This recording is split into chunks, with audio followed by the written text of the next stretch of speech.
வாழ்த்துக்கள். உங்கள் மனதை யாருக்கு கொடுத்தீர்களோ அவரே இன்று உங்களுக்கு சொந்தமாகிவிட்டார். இல்லை,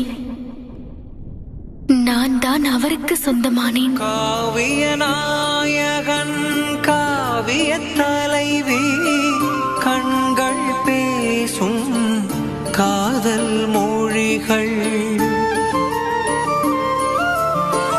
ராமன் விழிகள் சீதை பார்வை, ராமன் மேகம் சீதை தேன்மழை. இதயம் இரண்டு சிந்தனை ஒன்று, உயிர்கள் இரண்டு.